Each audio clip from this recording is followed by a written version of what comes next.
Oggi ci troviamo sulla strada dei vini e dei sapori del Friuli Venezia Giulia. Io sono Irene, dipendente della tenuta Valle Cadellovo.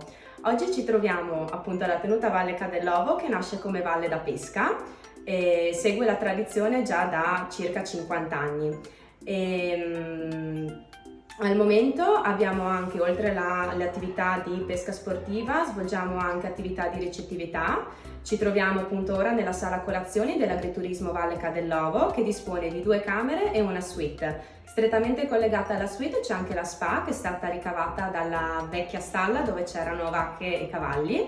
Invece le 2 camere dietro di me sono state ricavate dal vecchio fienile. La cosa interessante è che sono state mantenute le murature crociate all'esterno delle camere, appunto per richiamare il fienile che c'era un tempo, ma all'interno il design è di tipo moderno. E come struttura, anche per gli ospiti dell'agriturismo e non, offriamo diversi servizi, tra cui la pesca sportiva, dove seguiamo un allevamento estensivo biologico, tutta l'azienda è certificata biologica, anche per quanto riguarda l'orto e i nostri frutteti, dove abbiamo mele, ciliegie, albicocche e pere. Altre attività che svolgiamo sono quelle di fattoria didattica e sociale, dove svolgiamo attività tutte riguardanti la natura per riconnettere appunto i bimbi al mondo naturale, alla coltivazione delle piante, all'orto, agli animali, alla fattoria in sostanza. Vogliamo staccarli da quello che è il mondo dei computer, dei videogiochi, per riconnetterli al mondo naturale. Cosa interessante nella nostra tenuta è anche la stretta vicinanza tra il bosco e la laguna, che è una cosa esclusiva. Capita spesso di incrociare i caprioli o le volpi che brucano anche nel giardino davanti alla sala colazioni e che poi si spostano nella barena per mangiare piante più salse.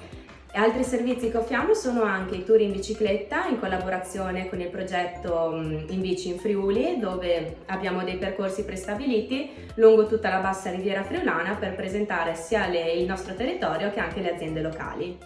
Ultima attività, ma non meno importante, che si può svolgere qua in azienda è il corso di avvicinamento al cavallo oppure passeggiata a cavallo. In azienda abbiamo 5 cavalli che vivono in gestione naturale, quindi simulano la vita del cavallo in natura, sono sferrati e vengono montati senza morso e senza uso di frustino e speroni, quindi il massimo rispetto verso l'animale. E niente, vi aspettiamo numerosi nella nostra azienda per farvi scoprire i nostri servizi e le nostre attività.